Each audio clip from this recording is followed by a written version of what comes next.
সাহাবায়ে কেরামদের নামের পরে রাদিয়াল্লাহু তাআলা আনহু বলতে হয়, ঠিক কি না? এটা যে আল্লাহর নবীর কোন একজন সাধারণ সাহাবী, এটা পৃথিবীর জমিনে সমস্ত অলি গৌস কুতুব আবদাল প্রত্যেকের উপরে আল্লাহর নবীর একজন সাহাবীর, সাধারণ একজন সাহাবীর যে মর্যাদা পজিশন, সেই জন্য আল্লাহর প্রিয় মাহবুব সাল্লাল্লাহু আলাইহি ওয়াসাল্লামের সঙ্গীদের বেলায়, সাহাবীদের বেলায় রাদিয়াল্লাহু তাআলা আনহু বলতে হয়। কিন্তু মাওলায়ে কায়নাতের বেলায় যে আরেকটি আপনার উপাধি অতিরিক্ত বলার জন্য আল্লাহর নবী ঘোষণা করেছেন, যে মাওলায়ে কায়নাতের নাম বলার পর কাররামাল্লাহু ওয়াজহুল করিম বলতে হয়। সবাই বলুন সুবহানাল্লাহ। মাওলা আলীর এই চেহারার সম্মান এবং বুজুর্গি, তার কারণ হচ্ছে মাওলায়ে কায়নাত যার আম্মাজান উম্মুল খায়র ফাতেমা বিনতে আসাদ রাদিয়াল্লাহু তাআলা আনহার গর্বে দুনিয়ায় যেদিন তশরিফ এনেছেন, যে আল্লাহর ঘর খানা কাবার তাওয়াফরত অবস্থায় মাওলায়ে কায়নাতের আম্মাজান ফাতেমা বিন আসাদকে বলা হলো, এই ফাতেমা তুমি আর দেরি করো না, আমার মাওলায়ে কায়নাত আলী শেরে খুদা দুনিয়ায় তশরিফ আনতেছে, আলীর এই তশরিফ আমার ঘর খানে কাবার মধ্যে হবে, তুমি আর দেরি না করে আমার ঘরে ঢুকে যাও। সবাই বলুন সুবহানাল্লাহ। আর মাওলা আলী যখন দুনিয়ায় তশরিফ আনলেন, তখন মাওলা আলীর চক্ষু বন্ধ। মাওলা আলীর চোখ যখন বন্ধ, আম্মাজান ফাতেমা চিন্তা করতেছেন, আমার এই নবজাতক শিশু, আল্লাহ তুমি আমার এই সন্তান যে আমাকে দান করেছ, এই সন্তান অন্ধ কেন? আমার অন্ধ সন্তান কেন আমাকে দান করেছ? হযরতে মাওলায়ে কায়নাত চক্ষু বন্ধ, চোখ খুলতেছে না। মুফাসসিরিন کرام, মুহাদ্দিসিন کرام ব্যাখ্যা করতে গিয়ে বলেন, আল্লাহর প্রিয় মাহবুব সাল্লাল্লাহু তাআলা আলাইহি ওয়াসাল্লাম যে ইরশাদ করেছেন, আপনার যখন হিজরতের মক্কা থেকে মদিনায় হিজরত করলেন, ওই হিজরতের সময় মদিনাবাসীদের সাথে, মুহাজিরদের সাথে ভ্রাতৃত্বের বন্ধন করে দিলেন। সবাই বলুন সুবহানাল্লাহ। মক্কাবাসী এবং মদিনাবাসী, মুহাজির এবং আনসার একজনকে আরেকজনের ভাই হিসেবে যে আল্লাহর নবী ভ্রাতৃত্বের বন্ধনে আবদ্ধ করলেন। আমরা তো নিজের ভাইয়ের সম্পত্তিতে আমরা যেই অনেক নারাজগি, অসন্তুষ্টি দেখায়, কিন্তু সাহাবায়ে কেরামের মধ্যে এমন ভ্রাতৃত্ব আল্লাহর নবী ঘোষণা করেছেন। আনসারী সাহাবীদের যাদের কাছে দুইটা বিবি ছিল, দুইটা বিবির মধ্যে একটাকে তালাক দিয়ে ওই বিবিকে মুহাজির সাহাবীকে দান করে দিলেন। সবাই বলুন সুবহানাল্লাহ।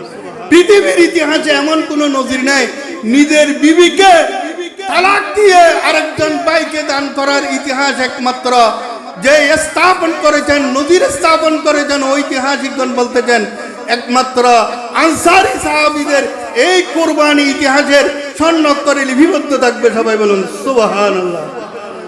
আর মাওলা আলীকে বলল, আলী তুমি এক পাশে চলে যাও।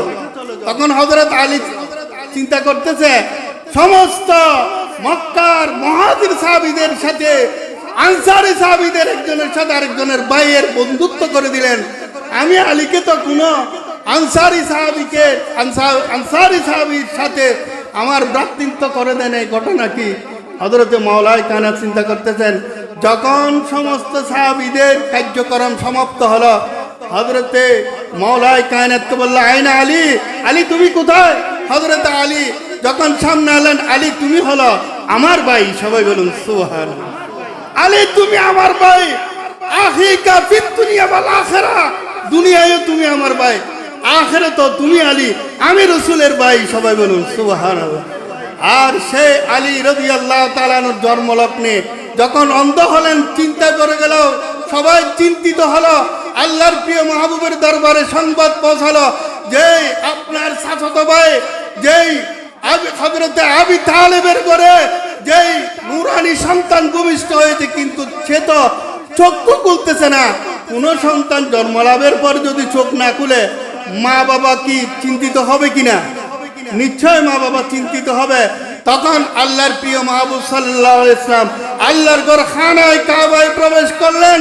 খানায় কাবায় প্রবেশ করার পর যখন আল্লাহর প্রিয় মাহবুব সাল্লাল্লাহু আলাইহি ওয়াসাল্লাম মাওলায়ে কায়নাত মাওলা আলী শেরে খুদাকে নিয়ে চুমা দিলেন এবং চোখের মধ্যে চুমা দিলেন, মুখের মধ্যে চুমা দিলেন, তখন জুবানও খুলে গেল, চুকও খুলে গেল। চুক খুলে সর্বপ্রথম আল্লাহর প্রিয় মাহবুবকে দেখলেন। সবাই বলুন সুবহানাল্লাহ। এই জন্য মাওলা আলী নামের পরে কাররামাল্লাহু ওয়াজহুল করিম বলতে হয়। যেহেতু মাওলা আলী ওই ধর্মের সাথে যদি চোখ খোলা থাকতো তাহলে কি দেখতো? 360টা মূর্তি দেখতো। তখন তো আল্লাহর ঘর খানায় কাবার মধ্যে মূর্তি ছিল কয়টা? 360টা। 360 দিনে আরবি হিসেবে 360 দিনে বছর। এরা মক্কাবাসীরা একদিনে একটা মূর্তির পূজা করত। শনিবার্য খুদজ্ঞ আছিল, রবিবার্য খুদজ্ঞ, সোমবার্য খুদজ্ঞ, মঙ্গলবার্য খুদজ্ঞ, 1 তারিখ 2 তারিখ 3 তারিখ বছরের 360 দিন আরবি হিসেবে 360 দিনে 360 মূর্তির পূজা করত। বরাবরই হল নাউজুবিল্লাহ। তখন তো মূর্তিগুলো আল্লাহর ঘর খানায় কাবায় ছিল। আর ওই মূর্তিগুলো তো যে যখন মক্কা বিজয় হলো আল্লাহর প্রিয় মাহবুব সাল্লাল্লাহু আলাইহি ওয়াসাল্লাম মূর্তিগুলো একটা একটা করে সবগুলা মূর্তি আল্লাহর ঘর থেকে বের করে আল্লাহর ঘরকে ফুত পবিত্র করলেন। সবাই বলুন সুবহানাল্লাহ। তখন হবল নামক একটি বড় মূর্তি ছিল। ওই মূর্তিটা আল্লাহর নবীর লাঠি দিয়ে ভাঙাটা সম্ভব হচ্ছে না। তখন হযরত আলীকে বলল, আলী তুমি আমার কাঁধের উপর উঠো। সবাই বলুন সুবহানাল্লাহ। তখন মাওলা আলী চিন্তায় পড়ে গেলেন, ইয়া রাসূলুল্লাহ, ইয়া হাবিবাল্লাহ, আপনি হলেন সৈয়দুল মুরসালিন, নবী কুল সম্রাট। আমি আলী কেমনে আপনার কাঁধের উপর উঠবো? এটা তো বিয়াদবি থেকে খালি কমে না, আমি আলীর পক্ষে সম্ভব হবে না। তখন হযরতে মাওলা আলী বললেন, ইয়া রাসূলুল্লাহ, ইয়া হাবিবাল্লাহ, আমার কাঁধের উপর আপনি নবী, আমার গর্দনের উপর আপনি কদম রাখুন। সুবহানাল্লাহ। তখন আল্লাহর নবী যখন মাওলা আলীর কাঁধের মধ্যে আল্লাহর নবীর নূরানি কদম রাখলেন, হযরতে মাওলা আলী জমিন থেকে আর উঠতে পারতেছে না। সুবহানাল্লাহ। হযরতে মাওলা আলী জমিন থেকে উঠতে পারতেছে না। তখন আল্লাহর নবী বললেন, আলী আমি হলাম নবী, আমার মধ্যে নবুয়ত আছে, নবুয়তের শক্তি বেলায়েতের শক্তি থেকে কোটি কোটি গুণ বেশি। তুমি হলো বেলায়েতের সম্রাট, আমি হলাম নবীকুল সম্রাট, তুমি আমাকে বরদাস্ত করতে পারবে না। আলী তুমি আমার কাঁধের উপর উঠে যাও। সবাই বলুন সুবহানাল্লাহ। ওই মক্কা বিজয়ের দিন হযরত আলী আল্লাহর নবীর কাঁধের উপর উঠলেন। সুবহানাল্লাহ। আর মাওলা আলী শের খুদা রাদিয়াল্লাহু তাআলা আনহু লখত জিগর হযরত আলী মাকাম ইমাম হুসাইন রাদিয়াল্লাহু তাআলা আনহু আল্লাহর নবীর নূরানি কদমের উপর কিতাবের মধ্যে বিভিন্ন রওয়ায়াত আছে। এক রওয়ায়াতের মধ্যে আছে 137 বার আল্লাহর নবীর নূরানি হাত মুবারকের উপর যেই হযরতে ইমাম আলী মাকাম ইমাম হুসাইন রাদিয়াল্লাহু তাআলা নিজের নানা জানের কাঁধের উপর চড়েছেন। সবাই বলুন সুবহানাল্লাহ। পরিশেষে আমি সবাইকে স্বাগত জানাই, মুবারকবাদ জানাই। ইফতারের সময়, দোয়া কবুল হওয়ার সময়, যেহেতু আমরা সবাই সিয়াম সাধনাকারী, আমরা সবাই রোজাদার, আমাদের ইবাদত চলতেছে, ঠিক কিনা? এই জন্য কিতাবের মধ্যে, ফতোয়ার কিতাবের মধ্যে রয়েছে, একজন রোজাদার যদি দিনের বেলায় ঘুমও যায়, ঘুমের অবস্থায় যদি রোজাদার ঘুম যায়, ওই ঘুম এটা ঘুম থাকবে না, এটা ইবাদতে পরিণত হবে। সুবহানাল্লাহ। আর উলামায়ে কেরাম সারা বছর রোজার দিন না, উলামায়ে কেরামের ঘুম হচ্ছে যে একজন সাধারণ মানুষের ইবাদতের চেয়ে উত্তম। সবাই বলুন সুবহানাল্লাহ। নওমুল আলেমে খায়রুম মিন ইবাদাতিল জাহেল। যেই একজন আলেমের ঘুম অন্য মানুষের ইবাদতের চেয়ে উত্তম। আর রোজাদারের ঘুম রোজার ফজিলতের কারণে এটা ইবাদতে পরিণত হবে। যেহেতু ঘুম থাকলেও রোজা চলতেছে কিনা?